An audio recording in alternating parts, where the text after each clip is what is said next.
Okay, so I know what you're thinking. What is this crazy, dangerous man doing with a sword? Honestly, I'm asking myself the same thing. But the truth of the matter is that this isn't an average old sword. I'm not going to go crazy and pincushion you all. I am actually going to give a presentation about fencing, which is a sport about, well, sort of, fencing is an Olympic sport right now, and has been for a change.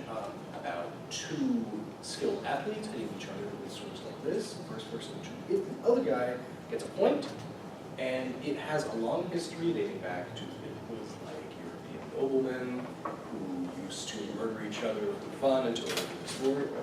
And so I'm going to walk you through a bit of the steps to doing this much. So this is a saber sword. There are three different kinds. There's foil, saber, and epee, and that have different rules with them. With the saber, you can hit anything above the chest, but you can't hit the legs. With an epee, you can hit the entire body, except for blow shots and I think hand shots. And with the foil, you can only hit the chest. Now, you wear armor during this, which is like a helmet with a mesh over it. You can see it, or more of like a white jacket generally. But my white jacket and helmet is too small. So I didn't wear it. But I'm not going to be hitting anyone, so so the first thing about fencing is that you need to enter into a ready stance. You bend your knees, enter into a forward stance like this, generally put an arm behind your back, like sportsmanship, and you move like this. This is a forward or backward. Fencing takes place in a straight line, traditionally. Hold your sword outwards, and tap, or lunge, and your goal is to attempt to snag the other guy who also has a sword and is trying to attack you and lunge at you. In order to defend against people attacking and lunging, there are several different parries. There's parry 1, or no, parry 5, parry 4, parry 3, and then for epee users, which I am not, there's parry 2.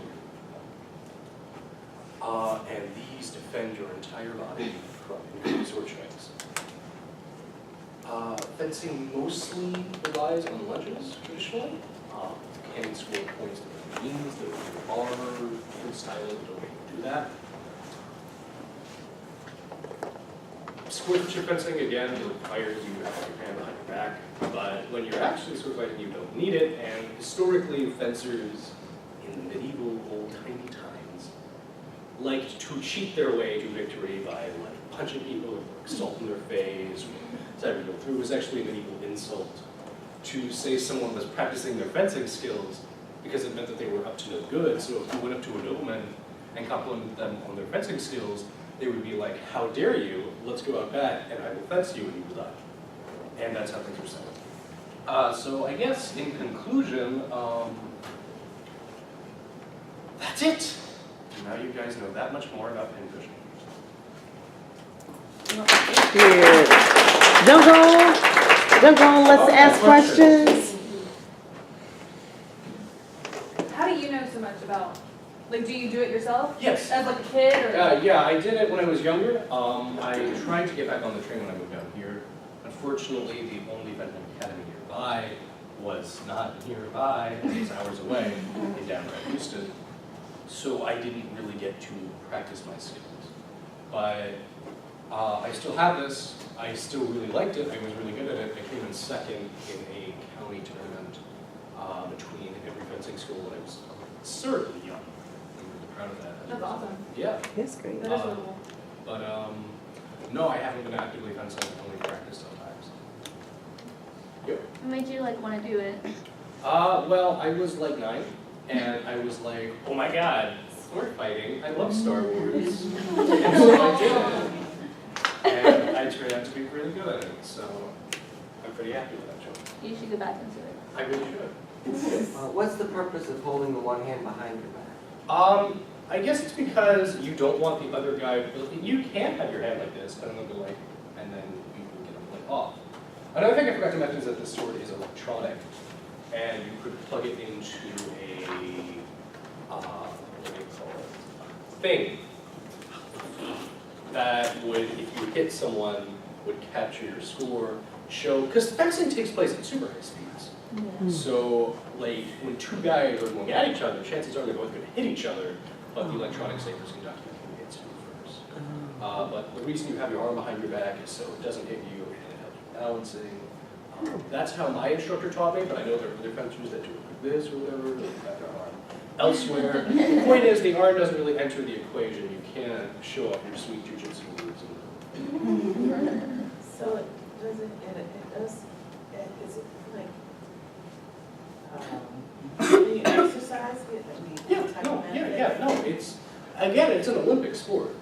It requires a lot of exercise and definitely works you out because when you're against a guy that isn't bad, you're going to be like, it requires less on muscle mass or like general things that would guide a sport and more on quick reactions and balance and coordination, yeah, and so it definitely does work you out. And when you have to go through a lot of people, you know, you'll get out of it. So. I would mind it makes you actually use your brain. Yeah, it is a sport that makes you use your brain. And it's a sport, you know, that's what's why I really like it, and probably why I was good at it. Because I'm pretty good at that stuff. We did a lot of it in New Jersey. Why don't you start your own classes? Like people do piano lessons, you could do. I would, but I'm so out of practice, I don't think I would be able to instruct many people very well.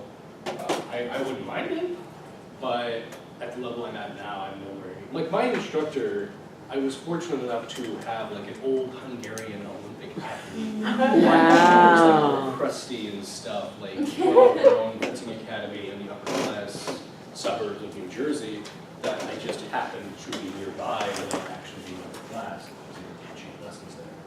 So I was fortunate to have an awesome instructor, but I would not be an awesome instructor because I haven't had that experience. Great, thank you so much. We're moving on.